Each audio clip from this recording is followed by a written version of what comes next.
The famous words of King Solomon, Ein tzaddik ba'oretz asher yastov v'lo yachto. There's no perfect tzaddik who in existence who does not sin. Nobody is sin-free. Nobody's perfect. And that being the reality, we find at the beginning of creation, God created the world with a level of precision and exactness, which was exact on the absolute level. However, because that was the format of creation and the human being was created with a similar format, if man would be judged with such exactness, he couldn't survive. He'd have to be destroyed. Give you an example. If the human system, if it's not nourished exactly to the point that it has to be nourished, it fails immediately and the person dies. Could a person survive? Does a person always ingest or maintain his nutrition level exactly to the point that it has to be? Sometimes it dips below. So a person inadvertently, even inadvertently, would not infuse the body with its needs, the person would die physically, identically. Whatever the objective of creation is, if God would be as exacting as he was with creation, the human being couldn't survive. And that's what King Solomon says, there's no tzaddik in existence who does good, who doesn't sin. Nothing's perfect. When we speak about a person is not perfect. Nobody's perfect. And knowing you're not perfect, even if we fail, we have to understand we could correct it, and we can't get consumed with our failing, because God understands that the human being is prone to fail, and therefore, as a result of that, the yardstick of precision is not applied to the evaluation of his record for that reason. Because man cannot be perfect. The Talmud tells us there were only 5 people in the history of existence who never sinned. You know what it means? We're talking about endless numbers of people. 5. Not to be believed. So God doesn't expect that. And even if you do fail, you can always make the correction, which is called tshuva, repenting. You can always repent. And if not, you have something, you may have a claim, but it could be dealt with. And you can continue to be successful and thrive and be productive. It does not take you down. But if the attribute of justice, which is precise and exact, you couldn't continue. That's number one. And that, the Torah says it openly, immediately. Although creation is Elokim, is precision, exactness. When it comes to the human being, it's Hashem Elokim. There's a coalescing of mercy with judgment, because that's in the best interest of the human being based on his reality of who he is.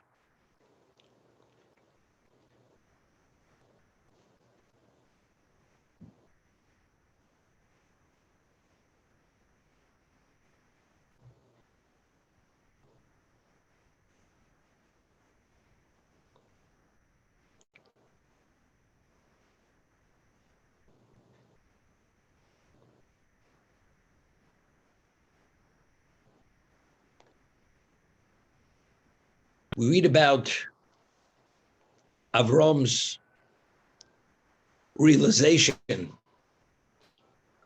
of truth through his quest to find who his benefactor is. And he came upon God. And after he came upon God, and God says, I am the master, what attribute did Avram assume? He assumed the attribute of indiscriminate kindness. The midas adin, the attribute of justice is, if you're deserving, I have a relationship with you. If not, I have no relationship with you. If there's a chance that we can work it out, I'm willing to take the chance. But chesed is indiscriminate kindness. Deserving, not deserving, I'm involved with everyone. God created a world. The world itself, there are all kinds of people on this world. And God knows many of them are going to fail. Nevertheless, he wills existence and he provides for all. That's indiscriminate kindness. He doesn't discriminate. Worthy, not worthy. There's a certain baseline which everyone receives. We say in the Amidah, in the second bracha, blessing, Mechalkel Chaim b'chesed. God sustains life with chesed. What's with chesed? Kindness. What is kindness? God owes nothing to anyone. Person is not deserving. That person is still born into this world. He still functions. He still could succeed to a degree, whatever God wants, but it's chesed. Indiscriminate kindness. God doesn't discriminate. He does in certain details, but it's not discrimination. That's called he discerns. And based on his evaluation of that discernment, he deals with each individual on an individual basis. Each person has his individual plan, very individualized. But basically, existence exists. The concept is, as David says in Tehillim, Olam Chesed Yiboneh. What was the impetus to create existence? It wasn't even an impetus. It's pure chesed. It's kindness. Nothing urged God to do it. It's only because God is, in his essence, is the absolute goodness. One who is absolutely good does goodness. So to provide the opportunity for mankind with such a world, such a universe, with an opportunity that if you succeed, the success is eternal and unlimited. This is the ultimate level of kindness, providing this kind of opportunity. And life is opportunity. You know, at one time, as I said, before the 20th century or until the earlier part of the 20th century, you say to a person, life is opportunity. He said, it's opportunity. The average person who lived in the 19th century and earlier, the average person had more issues negative than positive. If you were a Jew, discrimination. You denied human rights. And even the non-Jew, what were you? You were serfs. You were peasants. You had nothing. No rights. You were treated a little bit better than the Jew. But what's much better? That, you know, they let you into the tavern, that you could get yourself drunk. And when they give you a paycheck, you don't bring your money home and you beat your wife when you're drunk. That wasn't uncommon, you know, in Poland and in Russia. So what? That's what life's all about. It's not much to talk about. You know, you don't write home about that kind of opportunity. That's not what it's about. So it was pretty hard to figure out, why do I exist? No, it's interesting. At one time, there were certain fundamental values and beliefs which the average human being believed in. Why? Now, the human mind is very innovative, even creative. Even a person of ordinary intelligence is able at times to come up with insights which are profound, with border on the genius, because survival and the necessity is able to bring out in the person something which the person doesn't even realize that he had that ability for the sake of survival. Techniques or understandings of what to do. Person's born in the 18th century. You have nothing. The average person has nothing. They may call you a citizen of the country, but you don't have many privileges, many rights. There's no medicine, is archaic. The average child is born, dies soon after being born. There's disease, there's plague. People have short lifespans. There are wars, there are casualties. Doesn't make sense.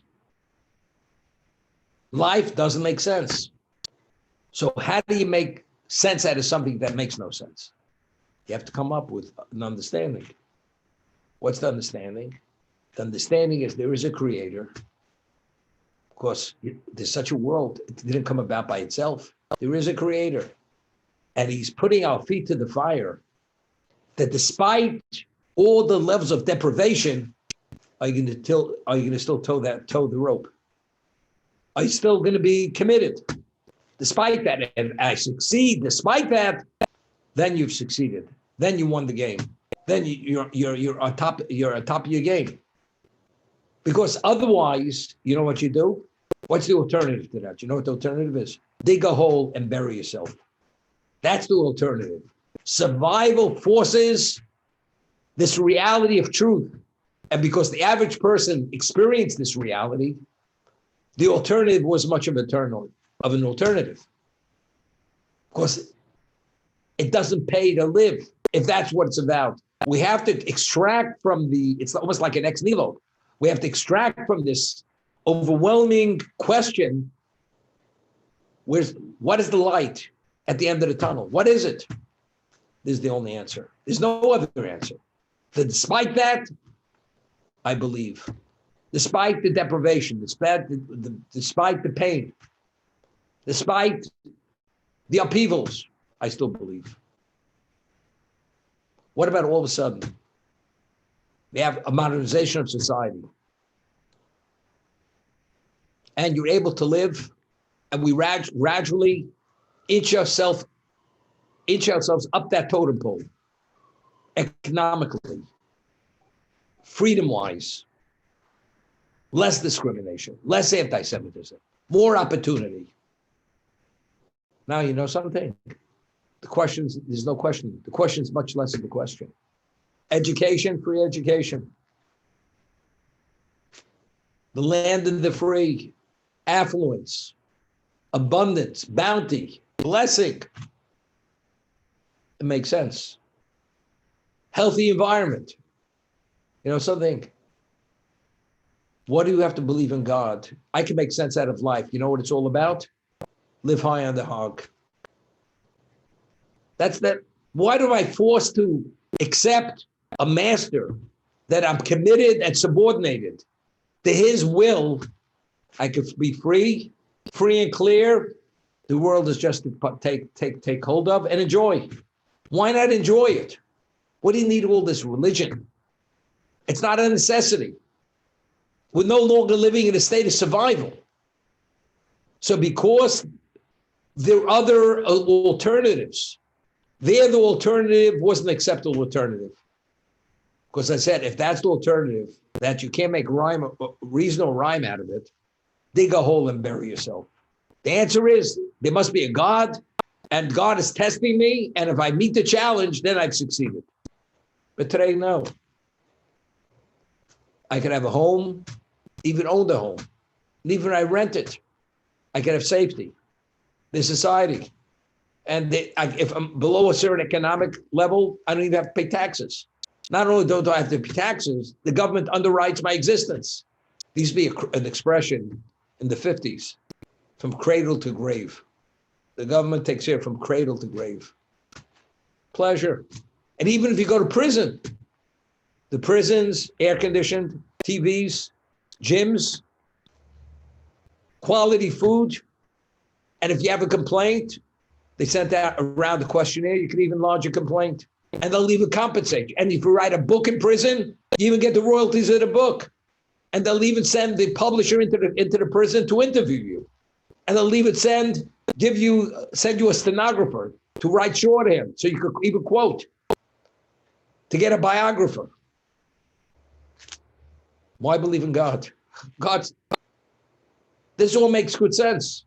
The worst scenario is not so terrible. Not so terrible. But you realize it's all part of God's plan.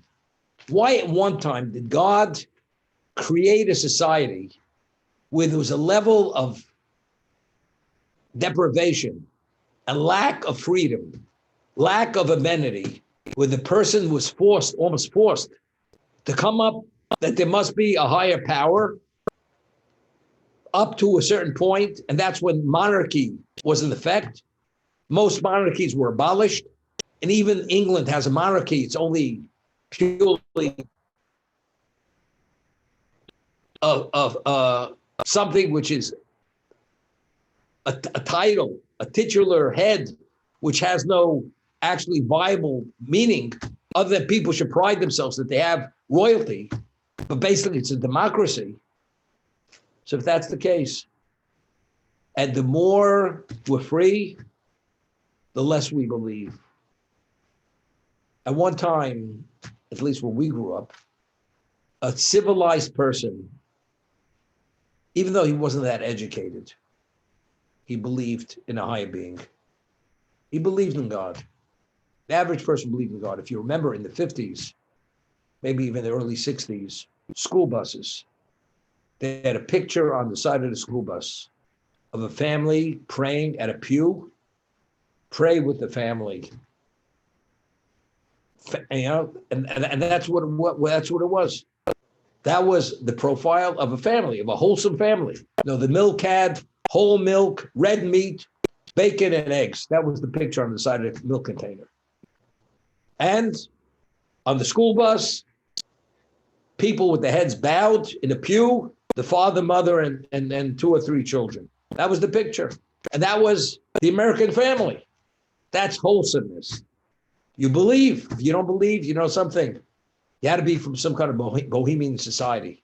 You were off track. Today, unfortunately, many people educated, and they ask them, do you believe in God? Even the ones who do believe in God, even the ones who do. I'm not talking about an observant person. They say, you know, I do, but there are times where I question. That's the way to respond. The ones who don't, they don't believe. But even the ones who do, they'll say, I do, but the times where I question if I really do. And it's okay. They don't feel they're less of a civilized person who can offer his contribution to society. He could contribute to society at no less than anyone else. So believing God, not believing God really doesn't make a difference. That's what it is. So why did God change the equation? We're like drowning in material. The new innovations of science, whether it's communication, whether it's accumulation of information, whether it's whatever it is, it's beyond. It's beyond anything you can even imagine. Today, things are unimaginable. If you remember, in the 60s, the World's Trade Fair, that was in Queens. You went there, and they had a telephone booth where you were able to see the person you were speaking to on the telephone. This was unbelievable. And the concept of fax, when the fax machine came out, unbelievable.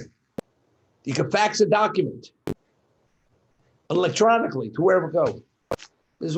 Today, this is all archaic. We move at such a pace that what was in 6 months ago, today it's obsolete. It's beyond that. Therefore, don't invest too much at that moment because it's going to become obsolete. We can't walk fast enough to be able to take it all in. And we can't run fast enough to take it all in. But if you believe in God, it's all part of God's plan. What's it all about? What's it about? The Chofetz Chaim writes, there are many things which a person has challenges and he can't deal with those challenges. So God allows that within science, certain things to be developed that if you understand that is possible, then something else is possible. I'll give you an example. One of the 13 tenets of Jewish faith is that God knows our actions. He's aware of our actions, every action. He's aware of our thoughts. Why is that so fundamental? Why is that a tenet of Jewish belief? Because one of the tenets of Jewish belief is reward and punishment. Why are we here? It's the proving ground. If you succeed, you've scored big. But if succeeding or not means you have to have a record, who keeps the record? So you say, well, visually you see it. You're under that camera. Today, almost it's impossible to commit a crime that sometime you're not going to be photographed because the camera's all over. So if the camera's all over, that's an easy one. So if you could track a person in terms of his action, God definitely could track you. If you believe in God, okay? So that's an easy one. What about what's going on in your mind? To evaluate a person's, his performance. What was he thinking when he did the mitzvah? When he did even the right thing?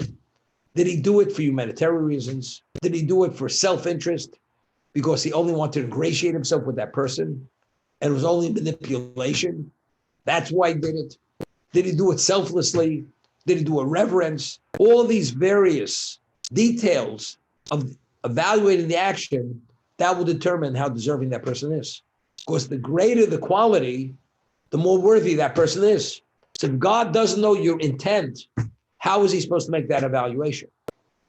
So therefore, you must believe that not only is God aware of your actions, he even knows your thoughts. Now, how does he know your thoughts? It's impossible. They're talking about it already, that they're able to maybe implant things in the brain that eventually they can read your thoughts. It's at least it's within reach of science. So if it's within the reach of humanity to do such a thing, so God, the creator, if you believe in God, he's not able to do it. So although all these various innovations and advancements are taking us off the cliff, doesn't make a difference. But what is the most fundamental basis for existence? To believe in a creator and understand what his capacity is. And if this is the capacity within human intellect and ability and innovation, so you don't think God has that ability? If you believe in God.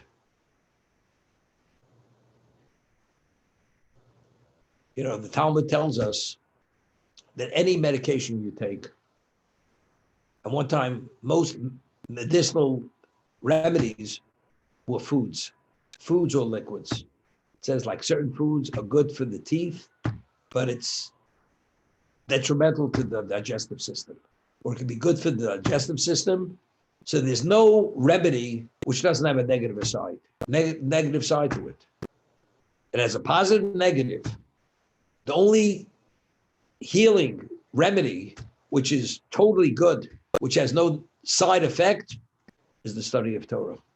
That's the all healing, all encompassing, all reinstating to bring a person back to be totally whole and functional.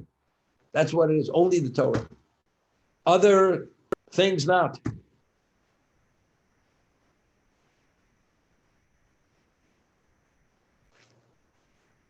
But why? Why the Torah? The Torah itself is God's wisdom, God's prescription. You know, lahavdil elef havdolas. You know, they have these things they call mantras. Mantra. These people, you know, they go to these gurus, they go to these ashrams, and it has to do with idolatry. Idolatry. That when they go and they meditate and they close their eyes and they have a certain posture, yoga posture, whatever it is, and they sit on this yoga mat and they wear their whatever it is, and they shave their heads and they sway, and there's a certain degree of music playing, is there energy, and when they say those mantras and they keep repeating it in a certain way, it activates energies. And this is real. This is not nonsense. It's real. Because we know today there are energy fields in the world. And you can activate energy fields. We know with cell towers that if a person lives within a certain proximity of a cell tower, the statistic is There's a greater incidence of cancer, certain cancers, if you're within cell towers. This is not just made up nonsense. It is a reality. Like at one time, people didn't believe, they used to dump poison in rivers and pollution and whatever, and people got sick. People didn't even understand what this is all about. Or a person had a lead vessel, and ultimately he became unstable. He lost it retarded his brain development. They didn't realize there's such a thing as lead poisoning by something being in a vessel. But we're aware of many things. And we become more and more aware of many things.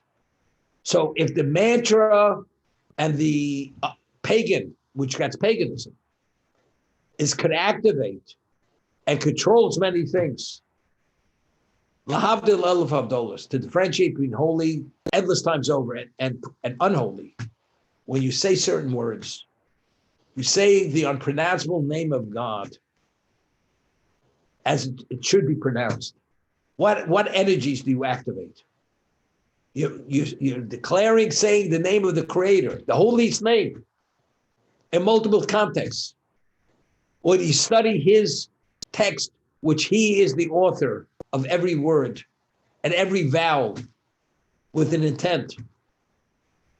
And the depth and breadth of that is unlimited. What does that activate? If this nonsense activates these energies, which are not pure energies, because these are the nether forces, this is the counter to the holiness. So the energy, the approach which God gave, what does that activate? Minimally that, much more than that. So years ago, remember, people came to me. So what do you do in the synagogue? He said, you sway all day.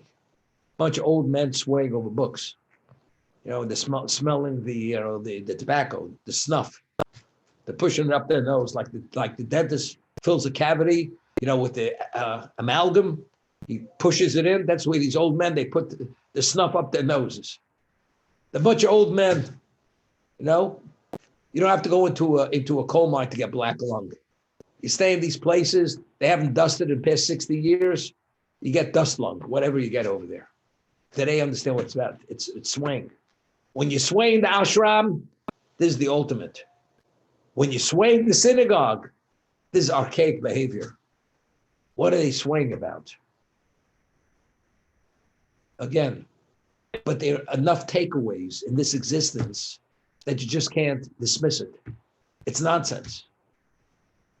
At one time, and that was the failing of the United States, they had great Torah scholars who came to this country in the latter part of the 19th century and the 20th century. Profound minds, proficiency, one of a kind. But there was a problem. Firstly, they couldn't speak the English language, so they couldn't communicate with the youth. There's no infrastructure of Jewish education, and there were no teachers that you could even actually fill those positions. Secondly, they did not understand the American mentality. They didn't understand it. We speak about a generation gap. It's like we speak two different languages. It's not only, even if I could speak the language, you have to be able to understand and grasp and understand that person's needs and to give him a perspective of how to take this and integrate it in his life where he's not upending his life, but rather advancing his life. They didn't have that expertise. Thank God today, people are born here. They have a sense of what the American is or what this type of personality is, because they're born in the same milieu and they have senses. And if they have the knowledge and they have the intellect and they have the insight and they have the delivery ability, then you can make a difference in these people's lives, which at one time was an impossibility. Although these people know endlessly more than the people today, because it's not what you know, it's what you do with what you know. That's the difference. There was a certain person, I'll just end with this today. He's part of the Yad Avram, and he himself is a Baal Tshuva, and he's advanced tremendously on many levels. And things, but when he goes, things bother him. And he says to me, should I say something? I said, no, don't say a word. Should I try to teach people? I said, you'll accomplish more by remaining silent than by opening your mouth.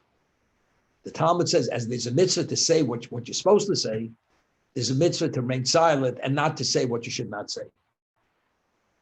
I said, you'll cause more damage by trying to influence people. You know, many years ago, there's a certain tractate that speaks about ritual slaughter and how to devein an animal and how to check the inner organs, that the animal, even the kosher animal, that it's not a defective animal. And deveining is really, it's an expertise. The many veins in an animal, which a deveiner does, which those veins have to be removed from the meat, that the meat should be able to be salted and also to be kosher. Of course, those veins contain blood, and the Jew is not permitted to eat blood. And salt can't even extract it. There's a certain degree of fat in the kosher species, which is not kosher. It has to be removed. But unless you know exactly how to make that cut in the meat, you can't pull the vein out. So how do you take the vein out? You have to butcher the meat. I mean, if you want to take the best quality meat and turn it into chopped meat, not a problem. But if you want to have that cut of meat as it's meant to be had, you have to have the expertise. How do you exactly pull out the vein without affecting the physical appearance of the meat? It's an expertise. When you speak to people, it's an expertise. You have to be rational. You have to be intelligent. You have to understand the other person. The many qualities and abilities you have to have besides siyata d'shmaya, besides being divinely helped to be able to get through to the person. But if you go in with an axe and a sledgehammer, you understand, there's not much left. All that's you're doing is creating havoc and destruction. It would be best if you shouldn't come around. So again, we have all the tools of the Torah. That is the spiritual pharmaceutical that every Jew has to take, but it's not because we're ill. We're talking about vitamins. As you need nutrition and vitamins to sustain the physicality and to give the energy and the vibrancy to the human being, whether it's the eye or the brain. Today they have a thing it's called focus factor. People have brain fog. They take these pills to somehow clear their thinking. We also have focus factor, except it's God created. It's not created by man. And they don't sell it at Costco, focus factor. Okay? And therefore, when you engage with this and you imbibe it and you absorb it and you reflect on it, it touches you. And if you have that teacher who could actually disseminate it and explain it and very often decipher it, you need a deciphering, then you're able to succeed and use it to advance your life. We'll stop here. Everybody should have a good Shabbos. We're going to continue on Sunday. Good Shabbos, Rabbi. Thank you.